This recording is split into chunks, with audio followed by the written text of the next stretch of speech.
Salut tout le monde!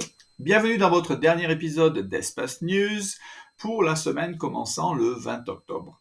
Cette semaine, ULA fixe une date pour le vol inaugural de sa Vulcan. Le radiateur de l'ISS est examiné lors d'une sortie dans l'espace. ABL prépare son RS-1 pour son deuxième vol qui serait cette année.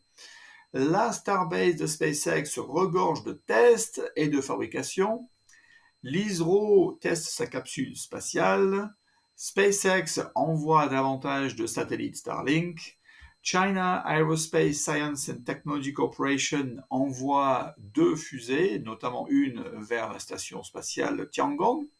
Et la force spatiale russe envoie un satellite espion en orbite terrestre basse.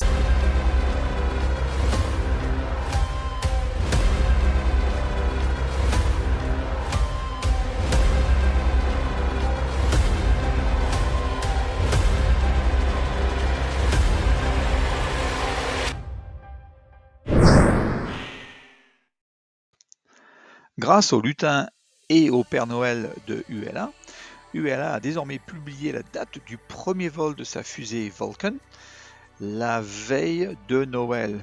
Je plains les employés. La veille de Noël sera d'ailleurs la tentative de ULA de tester en vol sa nouvelle fusée. Je couvrirai bien sûr cette tentative dans un prochain épisode. Et Ariane 6 ainsi que Starship sont d'ailleurs les autres fusées en attente d'essai en vol en 2023. Réussiront-elles? Continuez à regarder cette chaîne et vous serez les prochains à le savoir.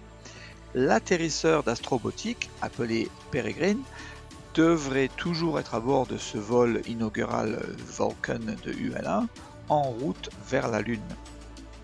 Vous vous souvenez peut-être que j'ai parlé d'une fuite de radiateurs sur l'ISS.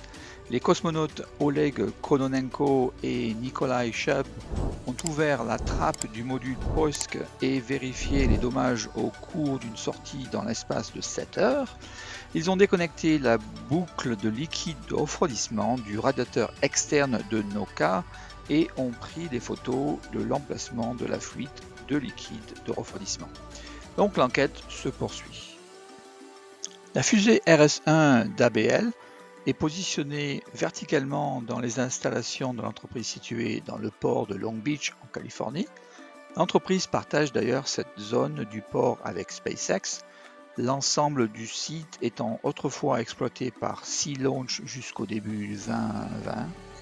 Le premier vol de la fusée RS-1 à 2 étages de la société s'est écrasé sur Terre peu après son lancement depuis le complexe du port spatial du Pacifique de Kodiak en Alaska le 10 janvier 2023, mettant ainsi fin prématurément et enflammé à sa première mission orbitale. ABL a rapidement lancé une enquête sur la défaillance auprès de la FAA, la Federation Aviation Administration. Une semaine plus tard, ce travail de détective a déjà fait des progrès considérables, puisqu'un incendie s'est déclaré dans le système avionique du RS-1 qui a coupé l'alimentation électrique et arrêté les moteurs. Le deuxième prototype californien est désormais en route vers l'Alaska pour sa tentative de lancement. Une date n'a pas été mentionnée pour son deuxième essai en vol, donc on a juste à attendre. Vous aimeriez peut-être savoir qu'ABL a conçu sa fusée et ses équipements pour qu'ils tiennent dans plusieurs conteneurs maritimes, offrant une flexibilité totale à ABL et à son client dans le cadre de leur modèle commercial. À Starbase, nous avons vu le vaisseau spatial numéro 26 subir un essai feu statique. Donc si vous vous rappelez, le numéro 26 c'est en fait juste un tube, sans ailette, sans protection thermique, très simple comme vous voyez sur la vidéo.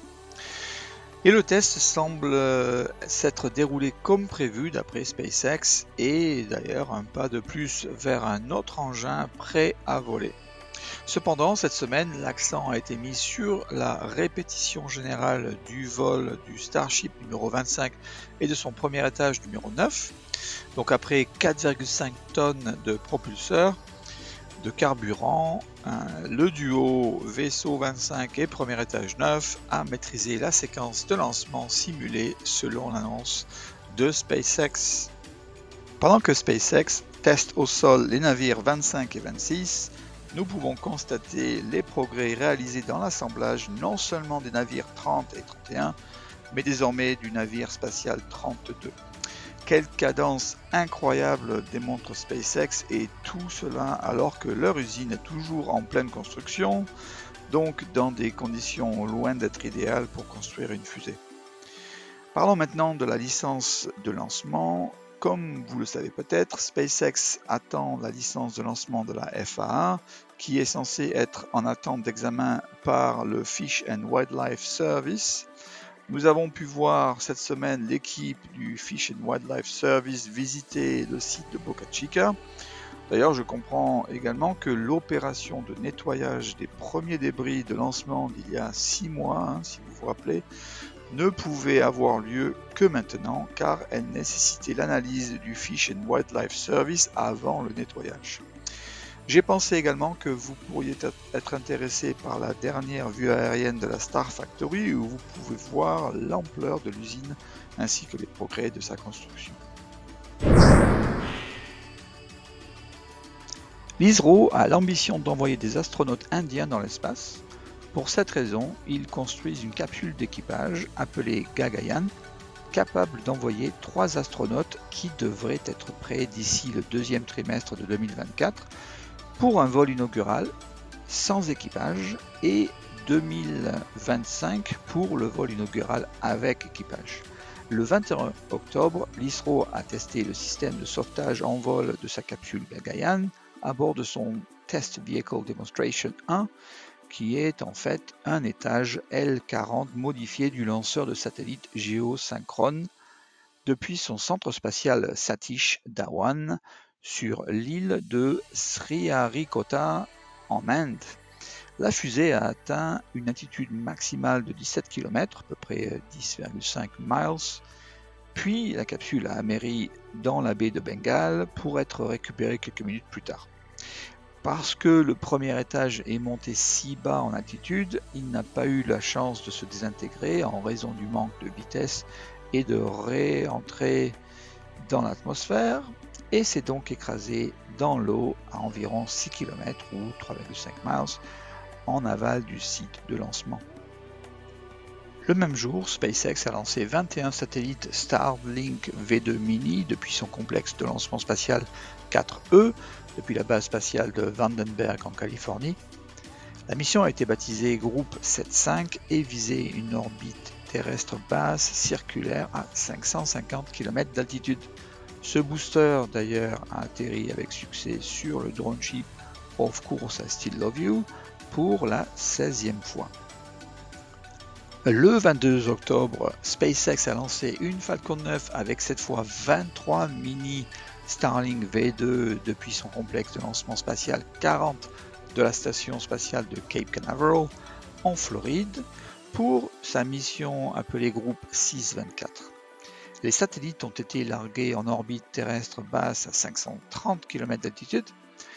Le premier étage a atterri avec succès pour sa 4e fois sur le drone ship A Shortfall of Gravitas à quelques 642 km en aval dans l'océan Atlantique. Il s'agissait d'ailleurs du 77e vol de SpaceX Falcon 9 en 2023. Il reste plus que 2 mois pour atteindre son objectif de 100 vols en 2023. Est-ce que SpaceX y parviendra? Qu'en pensez-vous? Dites-le moi dans les commentaires en bas. Le 23 octobre, China Aerospace Science and Technology Corporation a lancé une longue marche 2D avec la mission de satellite de télédétection Yogan 39 groupe 4, c'est-à-dire la quatrième mission de Yogan 39, depuis son centre de lancement de satellite de Xichang en Chine. Le succès du lancement a été d'ailleurs confirmé. Le 26 octobre, China Aerospace Science and Technology Corporation a lancé avec succès une longue marche 2FG pour l'Agence chinoise de l'espace habité, ou encore CMSA, avec sa capsule habitée Shenzhou 17 depuis son centre de lancement de satellite Yongquan en Chine. À bord de la capsule se trouvaient 3 taïkonautes en route vers Tiangong, la station spatiale chinoise. Lors du congrès d'ailleurs de Bakou il y a quelques semaines, l'agence chinoise de l'espace habité a expliqué son intention de doubler la taille de la station spatiale Tiangong d'ici une décennie. L'expertise et l'ambition spatiale de la Chine ont été très fortes au fil des années et aujourd'hui, cela nous rappelle une fois de plus à quel point la nation est performante et ambitieuse en matière spatiale et vraiment à tous les niveaux. C'est très excitant de pouvoir voir des images de ce qui se passe dans l'espace depuis la Chine et je les encourage à continuer de diffuser ces vidéos. Les 3 taïkonautes de la mission 17 sont l'ancien pilote de l'armée de l'air Tang Hongbo, qui a participé à la première mission d'équipage vers la station spatiale en 2021, et les spécialistes de mission Tang Zhengji et Yang Xiling qui vont dans l'espace pour la première fois.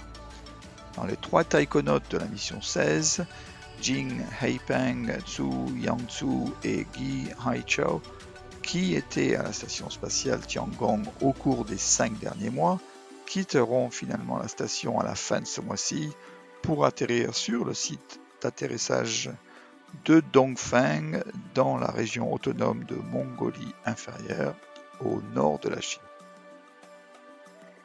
Le 27 octobre, les forces spatiales russes ont envoyé avec une charge